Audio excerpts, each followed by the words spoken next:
দর্শক মানে বিদেশি কূটনীতিক সহ সবাই কি বুঝে গিয়েছে যে সামনে জামাত ইসলামী ক্ষমতায় আসতেছে?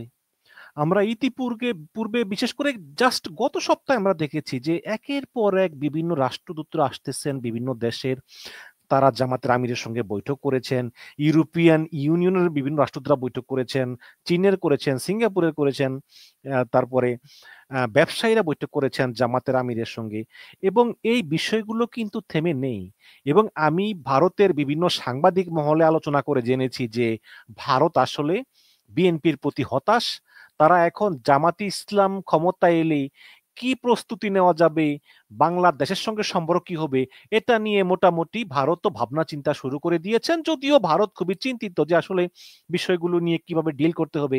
অলরেডি ভারত ভারতের যে বাংলাদেশে নিযুক্ত ভারতের সাবেক হাইকমিশনার হর্ষবর্ধন শ্রীংলা, যিনি এখন এমপি পদে আছেন রাষ্ট্রপতি মনোনীত লোকসভায়, তিনি বলেছেন যে জামাত হচ্ছে চিতাবাঘ।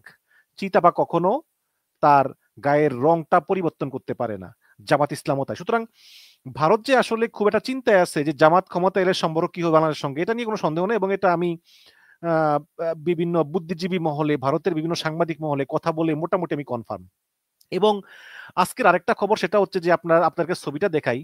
সেটা হচ্ছে যে এই যে ছবিটা দেখেন, এখানে অনেক কূটনীতিকরা তারা বসে রয়েছেন। তারা জামাত ইসলামের আমির ডক্টর শফিকুর রহমানের যে বসুন্ধরার অফিস, সেখানে তারা কথা বলেছেন। এরা কারা আমি একটু প্রথম আলো থেকে যদি আপনাদেরকে পড়ে শোনাই, সেখানে লেখা হচ্ছে যে জামাত ইসলামী যদি আগামীতে রাষ্ট্র দায়িত্ব পায় তাহলে মূল এজেন্ডা ঠিক কি হবে। আজ রোববার দ্বিপাক্ষিক এক বৈঠকে জামাতের আমিরের কাছে জানতে চেয়েছেন ঢাকা সফররত ইউরোপিয়ান ইউনিয়নের নির্বাচন পর্যবেক্ষক মিশনের উচ্চ পর্যায়ের একটি প্রতিনিধি দল। তার মানে ইউরোপিয়ান ইউনিয়নের নির্বাচন পর্যবেক্ষণ মিশনের উচ্চ পর্যায়ের একটি প্রতিনিধি দল। কি হচ্ছে তাদের এজেন্ডা? এজেন্ডা হচ্ছে যে যদি আগামীতে জামাত ইসলাম ক্ষমতা যায় তাহলে তাদের মূল এজেন্ডা কি হবে। বৈঠকের ব্রিফিং শেষে জামাতের সেক্রেটারি জেনারেল মিয়া গোলাম পরোয়ার সাংবাদিকদেরকে বলেন যে এই ব্যাপারে জামাতের আমির ওই কূটনীতিকদেরকে তিনটি বিষয় উল্লেখ করেছেন।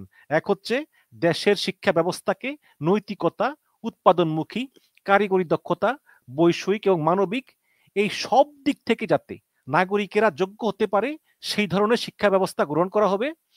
আর ২ নম্বর হচ্ছে সমাজের সর্বস্তরে দুর্নীতি চেপে বসেছে, একদম চেপে বসেছে। জামাত ইসলামী দায়িত্ব পেলে দুর্নীতি মুক্ত সমাজ গড়ে তোলা হবে।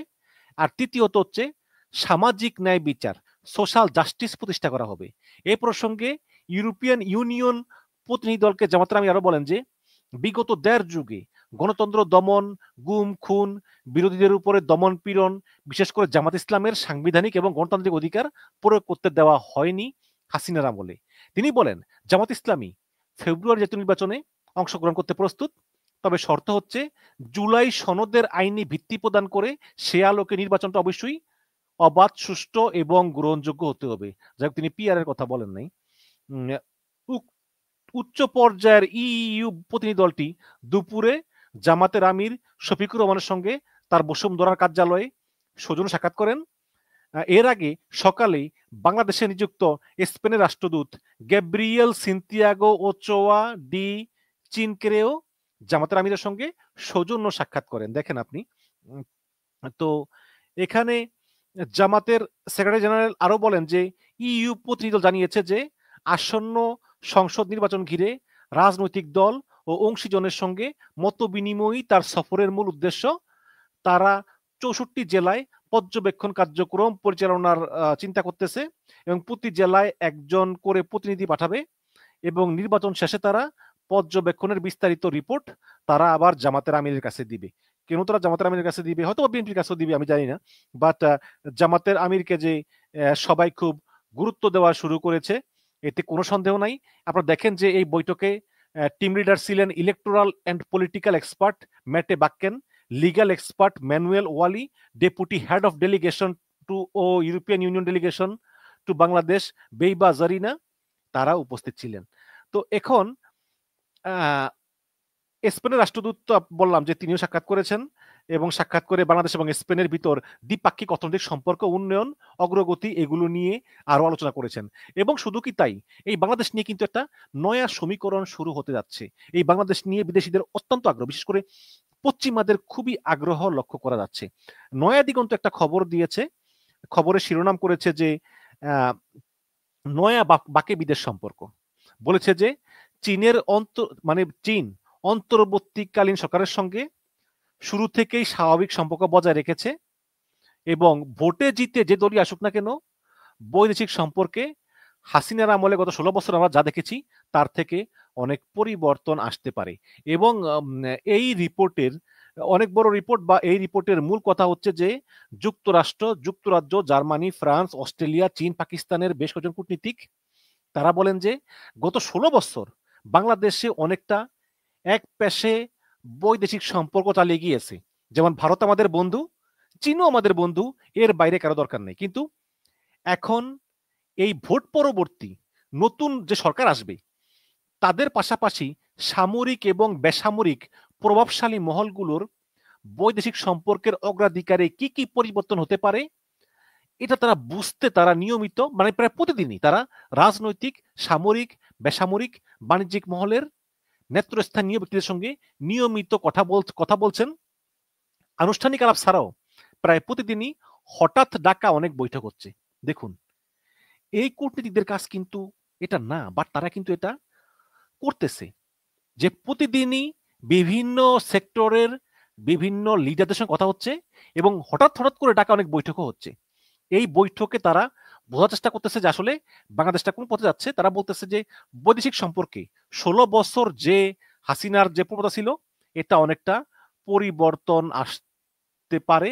এবং কূটনীতিকরা আরো বলেছেন যে দলগুলো আগামী নির্বাচনের সামনে রেখে যে ম্যানিফেস্টো দিবে তা থেকে হয়তো কিছু ধারণা পাওয়া যেতে পারে।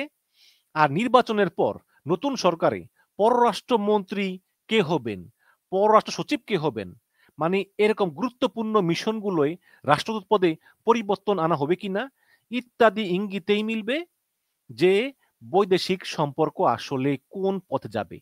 তাহলে এখানে অনেকে আবার মনে করেন যে ভারতের সঙ্গে যেহেতু আমাদের 4096 কিলোমিটার দীর্ঘ সীমান্ত আছে, সুতরাং ভারতকে বাদ দিয়ে আসলে আমাদের চলার উপায় নেই, এটাই হচ্ছে ভূরাজনৈতিক বাস্তবতা। হয়তো বা ঠিক আছে।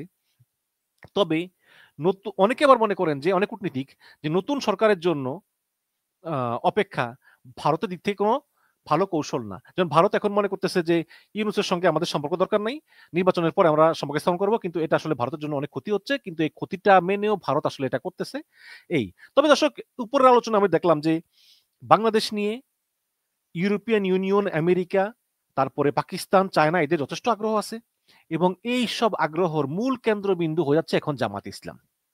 কারণ অনেকে মনে করেন যে ধীরে ধীরে বিএনপির জনপ্রিয়তা হ্রাস পাচ্ছে এবং জামাতেরটা বাড়তেছে। আমি জানি না, হয়তো বা এটা পরে বোঝা যাবে। কিন্তু কিন্তু জামাত যে এখন তাদের লাইফের সবচেয়ে সেরা সময় পার করতেছে এবং ইউরোপ, আমেরিকা সহ বিশ্বের সকল কূটনীতিকদের চোখ যে এখন জামাতের দিকে, এতে কোনো সন্দেহ নেই। এবং আমরাও দেখি যে যদি জনগণ জামাতকে দায়িত্ব দেয় তাহলে জামাত খুব ভালোভাবে রাষ্ট্র পরিচালনা করবে, এটাই প্রত্যাশা।